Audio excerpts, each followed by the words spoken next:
Good morning from দাওয়াই পানি। কেমন আছেন সবাই? আমি এখন দাওয়াই পানিতে, আর আপনাদের ঘুরিয়ে দেখাবো এক অন্যরকম দাওয়াই পানি, যা আপনারা আগে দেখেননি। দাওয়াই পানিকে একবার এইভাবে ঘুরে দেখুন, তারপর বলুন কেমন লাগলো।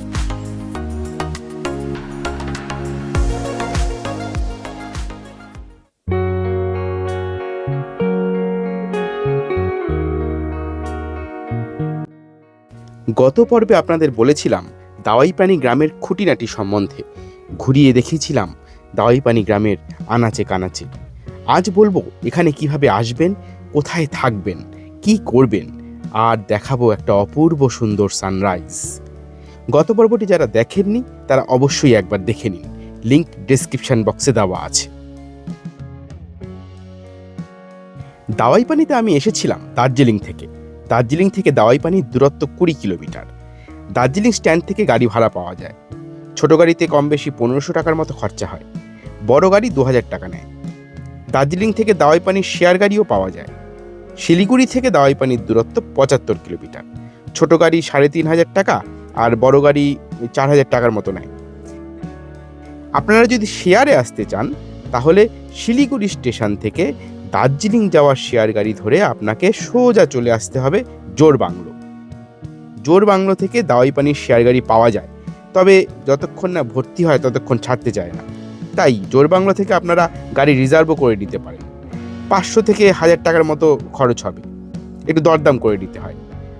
অথবা হোমস্টেকে আপনারা যদি বলে রাখেন তারাও এই জোরবাংলোতে আপনাকে গাড়ি পাঠিয়ে দেবে। অথবা আপনারা সোজা 6 মাইল চলে যেতে পারেন, সেখানেও হোমস্টে গাড়ি পাঠিয়ে দেয়। এত কিছু করে দাওয়াইপানি যেই আপনি ঢুকবেন অমনি আপনার মাথাটা যাবে একদম ঘুরে কাঞ্চনজঙ্ঘার ভিউ দেখে। স্লিপিং বুদ্ধার এত সুন্দর পরিষ্কার ভিউ দার্জিলিংয়ের এই অংশের অন্যান্য জায়গা থেকে খুব একটা পাওয়া যায় না। এটা নভেম্বর মাসের 10 তারিখ, কাঞ্চনজঙ্ঘা দেখার আদর্শ সময় এটা। আপনারা চেষ্টা করবেন এই সময়টাকে বেছে নেওয়ার জন্য। এই সময় কাঞ্চনজঙ্ঘা পরিষ্কার দেখা যায়। আগের দিন পৌঁছতে আমার বিকেল হয়ে গিয়েছিল। পরন্ত বেলার দাওয়াইপানি নিজেকে ধীরে ধীরে গুটিয়ে নিচ্ছিল। কি অদ্ভুত একটা নির্জনতা না চারদিকে। কান পেতে শুনুন, শুধু ঝিঝি পোকার ডাক, আর কোনো শব্দ নেই।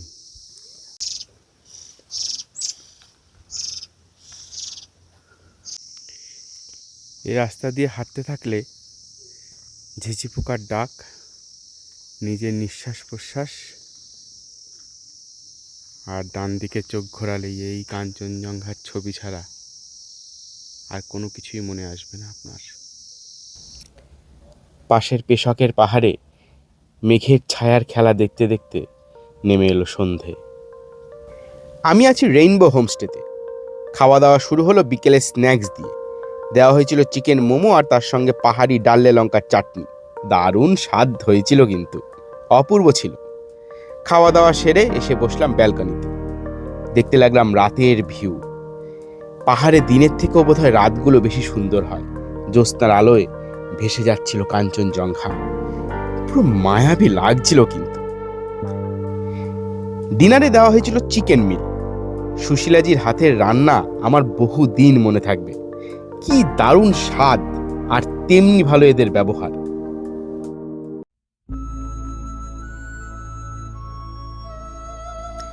প্রকৃতির কি অপূর্ব সৃষ্টি এই কাঞ্চনজঙ্ঘা, তাই না?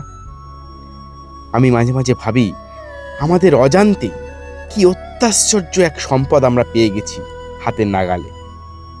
একবার ভেবে দেখুন, এই সৌন্দর্যটা ঠিক এই মুহূর্তে এই এত বড় পৃথিবীর এই অঞ্চলের মানুষগুলো ছাড়া আর কেউ উপভোগ করতে পারছে না, কেউ না।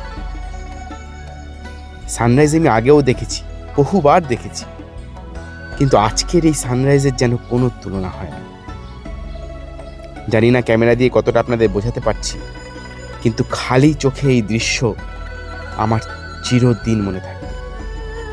এইদিকে ওই পেশক পাহাড়ের পেছন দিক দিয়ে সূর্য উঠছে, আর তার আলো এসে পড়ছে ওই কাঞ্চনজঙ্ঘার উপর। জিওগ্রাফিটা কি অদ্ভুত না? কাঞ্চনজঙ্ঘার পজিশনটাও এমনই হলো যে সূর্যের আলোটা ঠিক সরাসরি ওর গায়ের উপর এসেই পড়ে সব সময়, আর সেও দেখাতে থাকে তার রঙের খেলা। আমি যতটা পারছি আপনাদের দেখাচ্ছি, জানি আপনাদের মন ভরবে না, তাই মন ভরাতে হলে আপনারাও চলে আসুন এই দাওয়াই পানিতে।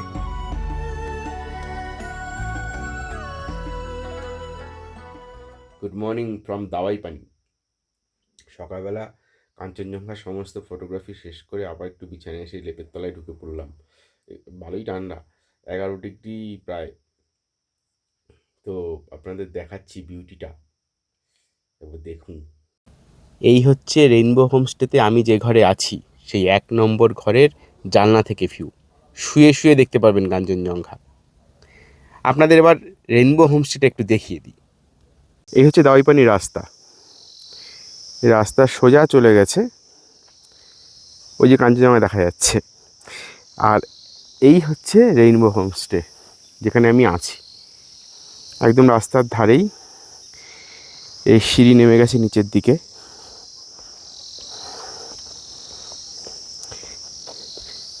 একটু খাড়াই আছে, কিন্তু কোনো সমস্যা হবে না। একটু বয়স্ক যদি হয় কেউ, ধরে ধরে ইজিলি নেমে যেতে পারবে। একদম গাছপালায় ঘেরা চারদিকটা।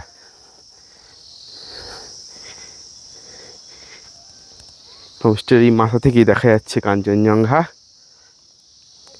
আর এই হচ্ছে হোমস্টে। চলুন আপনাদের দেখাই।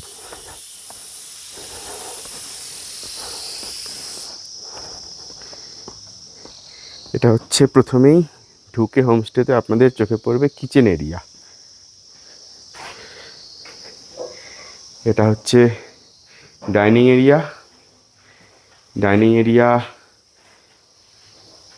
কাচের জানলা দিয়ে ঘেরা, আর এই কাচের জানলার মধ্যে থেকে দেখা যায় কাঞ্চনজঙ্ঘা। ওই বাঁ দিকে দেখা যাচ্ছে।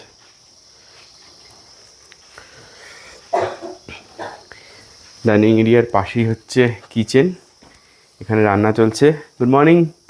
Good morning.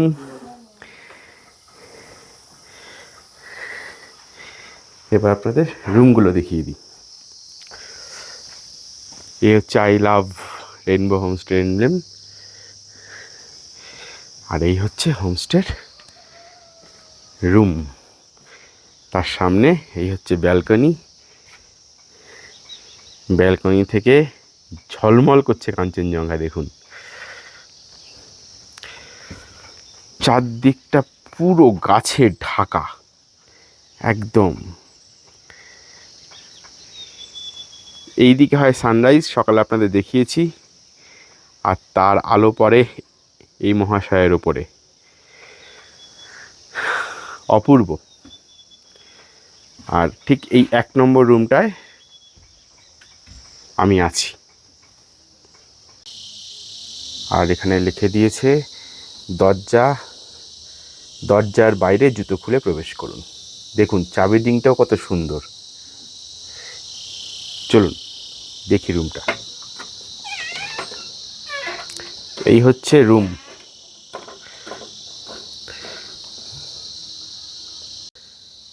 দুটো ডাবল বেড রয়েছে, 4 জন অনায়াসে থাকতে পারবে। আর রুমটাতে রয়েছে 3টে জানলা। তার মধ্যে এই জানলাটা দিয়ে দেখা যায় কাঞ্চনজঙ্ঘা। ওই যে বাইরে জল জল করছে কাঞ্চনজঙ্ঘা। আপনি এই বিছানায় শুয়ে শুয়েই বাইরে কাঞ্চনজঙ্ঘা দেখতে পারবেন। এই জানলা থেকেও ভিউ খুবই সুন্দর। পাশেই রয়েছে পেশক পাহাড়, আর ওই দূরে লামাহাটা। একটা ছোট্ট টেবিল রয়েছে, 4টে গ্লাস, একটা জলের বোতল। এখানে রয়েছে একটা ডাস্টবিন। আর এই হচ্ছে বাথরুম। সমস্ত অ্যামিনিটিস রয়েছে, গিজার রয়েছে, আয়না রয়েছে। আর রুম থেকে বেরোলেই এই দরজার বাইরে ব্যালকনি থেকে রয়েছে কাঞ্চনজঙ্ঘার অপূর্ব ভিউ। এটা হচ্ছে রুম নাম্বার 1। আর পাশেই রয়েছে রুম নাম্বার 2। একই রকম, আমি আলাদা করে আর দেখাচ্ছি না। অন্যান্য হোমস্টেতে যেটা নেই সেটা হচ্ছে এখানে সিসিটিভি রয়েছে। পুরো হোমস্টেটাই কিন্তু সিসিটিভি দিয়ে মোড়া। এই রেইনবো হোমস্টের রুম ট্যারিফ হলো 1500 টাকা মাথাপিছু প্রত্যেক দিন। আমাকে অবশ্য 2000 টাকা দিতে হয়েছিল, কারণ আমি একা ছিলাম, কিন্তু তার বদলে 1 নম্বর রুমের পুরোটা আমি একা ব্যবহার করেছি। এই হচ্ছে আমার রুম। আমি আছি দোতলায়, আর এটা হচ্ছে একতলায় যাওয়ার রাস্তা।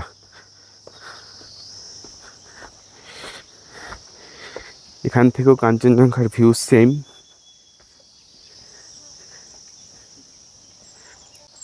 এখানে কিছুটা বসার জায়গা আছে।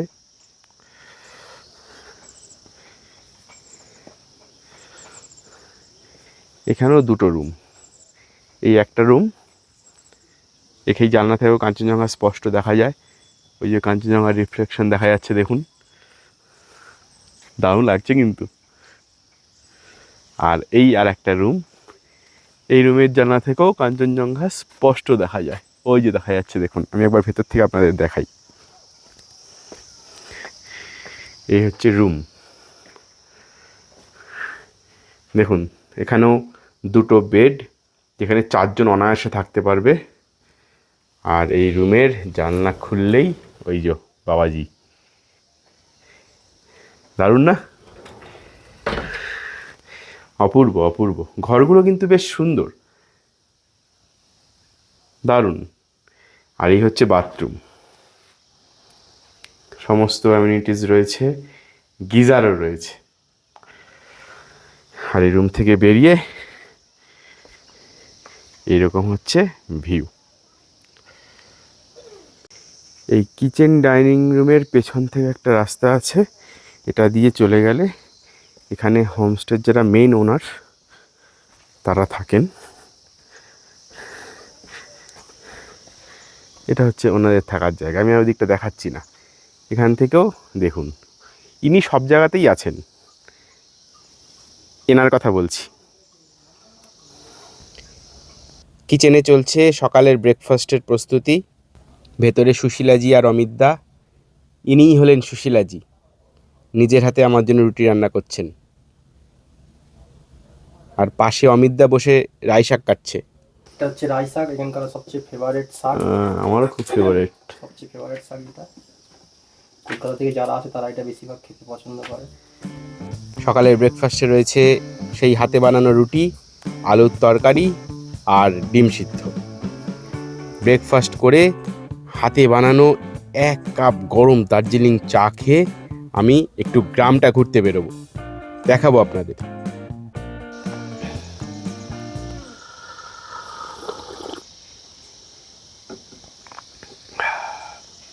আপনাদের একটা ইনফরমেশন দিই, এই যে চাটা খাচ্ছি, এই চাটা কিন্তু হ্যান্ডমেড চা। এই হোমস্টের যারা অরিজিনাল ওনার, সেই ম্যাডাম, এদের নিজস্ব কয়েকটা চা গাছ আছে, সেই গাছ থেকে চায়ের পাতা তুলে রোদে শুকিয়ে এদের নিজস্ব ঘরোয়া প্রসেসে এই চা বানান। অপূর্ব স্বাদ, অপূর্ব।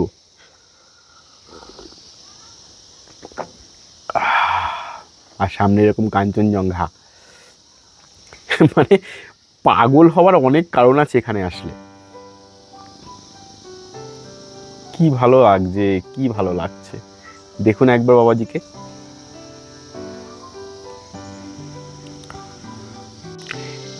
এই হচ্ছে চা গাছ, এখানে আছে, মানে অল্প কয়েকটাই আছে, নিচেও কয়েকটা আছে।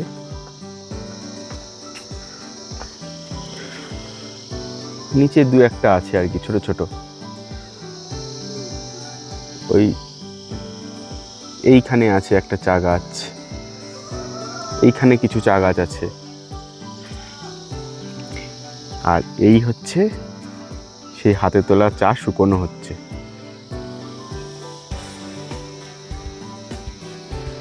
এই চাই তৈরি করে উনি সকালে বিকেলে আমাকে দিচ্ছেন। এটা দারুণ অভিজ্ঞতা।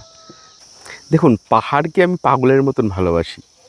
মানে পাহাড়ে গ্রীষ্ম, বর্ষা, শরৎ, হেমন্ত, শীত, বসন্ত, এই সব ঋতুই আমার কাছে পাহাড় সুন্দর। বর্ষায় এসেছিলাম, কাঞ্চনজঙ্ঘা দেখতে পাইনি। এই ট্রিপেও যখন প্রথম দিন এসেছি, কাঞ্চনজঙ্ঘা দেখতে পাইনি, ঢাকা ছিল। আমার যে খুব একটা মনমরা লেগেছে তা নয়, কিন্তু এই যে কাঞ্চনজঙ্ঘা দেখা গেলেই মানে সেই জীবন পাল্টে যাওয়ার কথা বলেন অনেকে, আমার জন্য জীবনটা পাল্টে যায়। আমার সমস্ত দিক আলো হয়ে যায়, একটা অদ্ভুত আনন্দ হয়।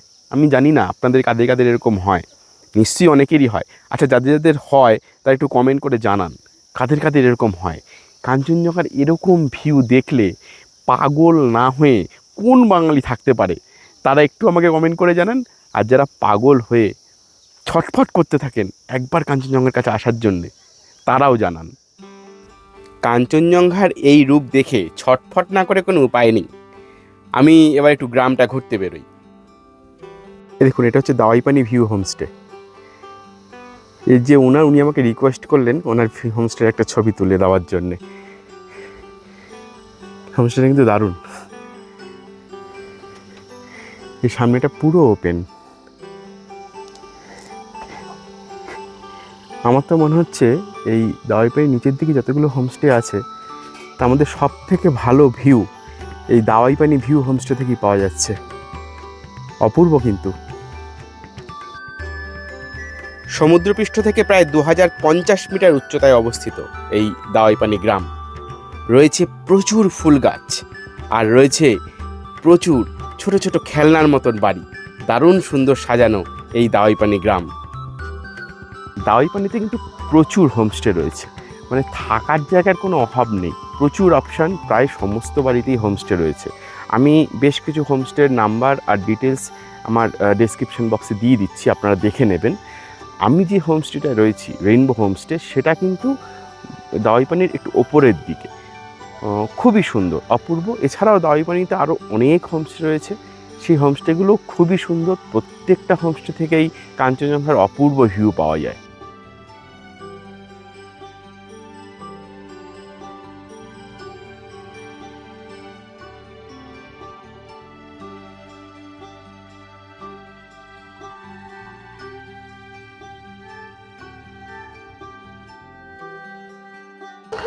দেখুন, এই কাঞ্চনজঙ্ঘা, এইখানে হচ্ছে সান্দাকফু, আর একটু বাঁদিকে ঘুরে এই হচ্ছে দার্জিলিং, আর এই হচ্ছে মহাকাল টেম্পল। এই যে গাছগুলো দেখা যাচ্ছে, এইটা গ্রামটায় ঘুরে বেড়াচ্ছি একটু। আসলে বেশ ভালো লাগছে, কিন্তু এখানকার মানুষজন খুবই ভালো, ফ্রেন্ডলি, সবাই হেসে কথা বলে। ভাষা হয়তো অনেকে বোঝে না, কিন্তু রেসপন্স কিন্তু সবাই করছে। কাঞ্চনজঙ্ঘা, পাশে সান্দাকফু। Good morning.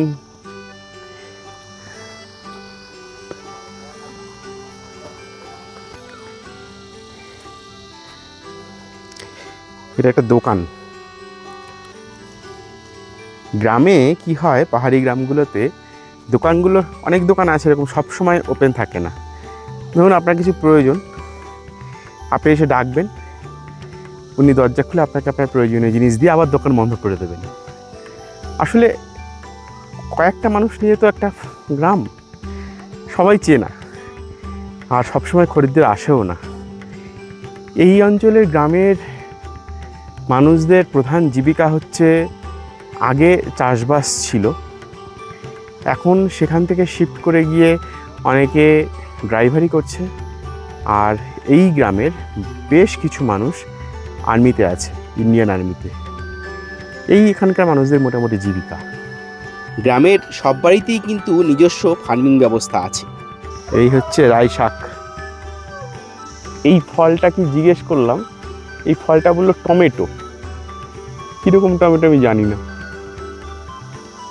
গ্রামের পথ ধরে হাঁটতে হাঁটতে ঢুকে পড়েছে একটা বাড়ির মধ্যে। কত ধরনের সবজি লাগানো রয়েছে, আর অনেক কিছু শুকোতে দেওয়া আছে। যেমন ধরুন, ওই যে নিচে দেখতে পাচ্ছেন, নিচে এটা হচ্ছে সাদা সাদাগুলো হচ্ছে মূলো, তার পাশে শিম, আর এই যে চা শুকোতে দেওয়া আছে, আর এই হচ্ছে বাড়িটা, আর তার উপরে ওই যে কাঞ্চনজঙ্ঘা। কাঞ্চনজঙ্ঘা আজ কিন্তু বেশ অনেকক্ষণ ধরে রয়েছে, মানে মেঘ চলে এসছে নিচে, তবুও কিন্তু ঢাকা পড়ার সম্ভাবনা সেরকম নেই খুব তাড়াতাড়ি। বেশ দুপুর পর্যন্ত থাকবে মনে হচ্ছে। গ্রামের মধ্যে দিয়ে ঘুরতে ঘুরতে যে কোনো বাড়িতে ঢুকে পড়ছিলাম, একবার এর বাড়ি একবার তার বাড়ি।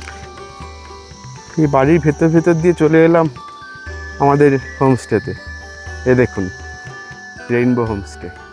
আমার প্ল্যান ছিল দুপুরের খাওয়া দাওয়া সেরে তারপর হোমস্টে থেকে বেরোবো। ডিমের ঝোল, ডাল আর ভাত।